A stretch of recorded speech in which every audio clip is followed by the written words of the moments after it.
कभी सोचा है कि भारत में एक ऐसा राज्य भी है जो अगर कोई देश होता तो दुनिया का 5वां सबसे ज्यादा आबादी वाला देश कहलाता। जी हां, हम बात कर रहे हैं उत्तर प्रदेश की। एक ऐसा राज्य जिसके आंकड़े सच में हैरान कर देते हैं। चलिए आज इसी विशाल राज्य के पैमाने की गहराई में उतरते हैं। तो चलिए इस विशालता को बस एक नंबर से समझने की कोशिश करते हैं। 19.98 करोड़। ये 2011 में उत्तर प्रदेश की आबादी थी। इसको ऐसे देखिए कि ये पाकिस्तान की पूरी आबादी के लगभग बराबर है। मतलब सोचकर देखिए, एक राज्य में एक पूरे देश जितने लोग। तो सवाल यही उठता है, आखिर एक राज्य इतना विशाल कैसे हो सकता है? चलिए इन हैरान कर देने वाले आंकड़ों के पीछे की कहानी में झांकते हैं और उत्तर प्रदेश के इस अविश्वसनीय पैमाने को समझते हैं। तो ठीक है, शुरुआत करते हैं उत्तर प्रदेश की सबसे बड़ी पहचान से, और वो हैं यहाँ के लोग। इसकी यही विशाल आबादी इसे भारत का एक राजनीतिक और सांस्कृतिक पावर हाउस बनाती है। तो जाहिर सी बात है, लगभग 20 करोड़ लोगों के साथ उत्तर प्रदेश भारत की जनसंख्या का ताज पहनता है। ये दूसरे सबसे ज्यादा आबादी वाले राज्य महाराष्ट्र से पता है कितना ज्यादा है? लगभग 8 करोड़। ये कोई छोटी मोटी बढ़त नहीं है, ये बहुत बड़ा फासला है। अब जरा इस पर गौर कीजिए। ये विशाल आबादी भारत की कुल जनसंख्या का 16% से भी ज्यादा बनती है। इसका सीधा सा मतलब है कि अगर आप भारत में कहीं भी 6 लोगों को साथ देखें तो इस बात की पूरी संभावना है कि उनमें से एक उत्तर प्रदेश से होगा। यही बात देश पर इसके असर को दिखाती है। अब इतनी बड़ी आबादी को बसाने के लिए जमीन भी तो उतनी ही विशाल होनी चाहिए, है ना? आइए देखते हैं कि उत्तर प्रदेश का नक्शा हमें इसकी भौगोलिक कहानी के बारे में क्या बताता है। उत्तर प्रदेश का आकार कुछ एक धावक जैसा है, लंबा और पतला। अगर हम इसे पूरब से पश्चिम तक देखें तो ये 650 किलोमीटर तक फैला है, जो कि लगभग दिल्ली से पटना तक की दूरी है। लेकिन उत्तर से दक्षिण की तरफ यह सिर्फ 240 किलोमीटर ही चौड़ा है।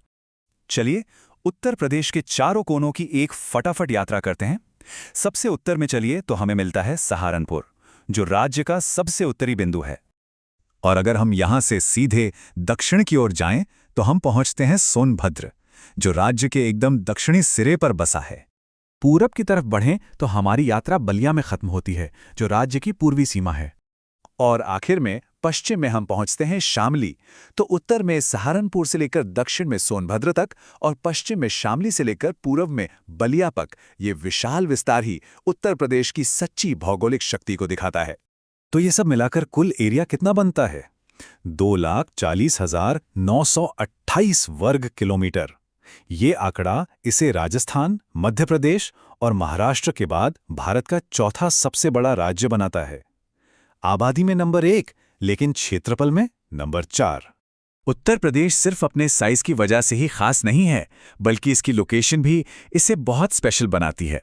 इसे भारत का सबसे मिलनसार राज्य भी कहा जा सकता है, क्योंकि इसके पड़ोसियों की लिस्ट अविश्वसनीय रूप से लंबी है।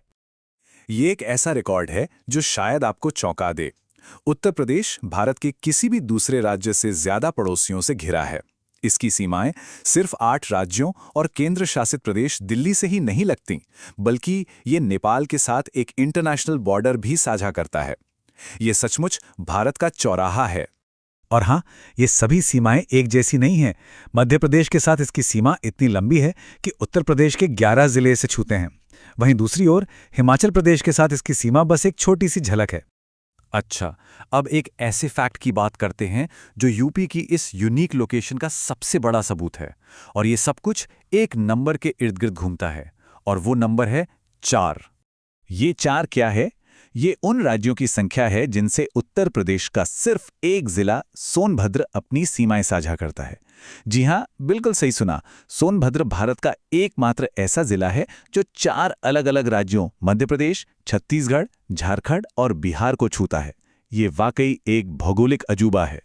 उत्तर प्रदेश की ये जो विशालता है ना, ये सिर्फ इसकी बाहरी सीमाओं तक ही सीमित नहीं है। राज्य के अंदर भी आपको जमीन आसमान का फर्क देखने को मिलेगा। चलिए 2 जिलों की कहानी पर एक नजर डालते हैं। एरिया के हिसाब से बात करें तो हमारे पास 2 एक्सट्रीम्स हैं।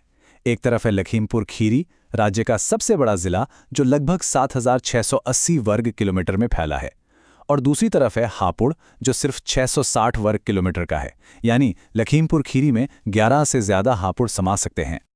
और यही कहानी आबादी के मामले में भी दोहराई जाती है। प्रयागराज में लगभग 60 लाख लोग रहते हैं, जो इसे सबसे ज्यादा आबादी वाला जिला बनाता है। इसकी तुलना में महोबा में सिर्फ 9 लाख से भी कम लोग रहते हैं। ये राज्य के अंदर की ही अविश्वसनीय विविधता को दिखाता है। तो इन सभी हैरान कर देने वाले आंकड़ों के बाद चलिए फटाफट से मेन पॉइंट्स को एक साथ समेट लेते हैं और देखते हैं कि उत्तर प्रदेश को असल में सुपरलेटिव्स का राज्य क्यों कहा जाता है। तो याद क्या रखना है? पहली बात, ये भारत का जनसंख्या किंग है, और दूसरी, ये देश का सबसे ज्यादा कनेक्टेड राज्य है, जिसके सबसे ज्यादा पड़ोसी हैं। ये दो महाशक्तियां ही इसे भारत के नक्शे पर एक यूनिक खिलाड़ी बनाती हैं। और ये ताकत सिर्फ बाहरी तौर पर ही नहीं रुकती। जैसा हमने देखा, ये अंदर से भी एक्सट्रीम्स की ज़मीन है, जहां विशाल ज़िले छोटे ज़िलों के बगल में मौजूद हैं और घनी आबादी वाले शहर शांत ग्रामीण इलाकों से मिलते हैं। तो चलिए जाते जाते एक सवाल के साथ आपको छोड़ते हैं। अगर उत्तर प्रदेश एक देश होता तो दुनिया में उसकी क्या हैसियत होती? इसकी आबादी इसे दुनिया का 5वां सबसे बड़ा देश बना देती। इस पैमाने के बारे में सोचकर ही इसकी असली ताकत का अंदाजा होता है।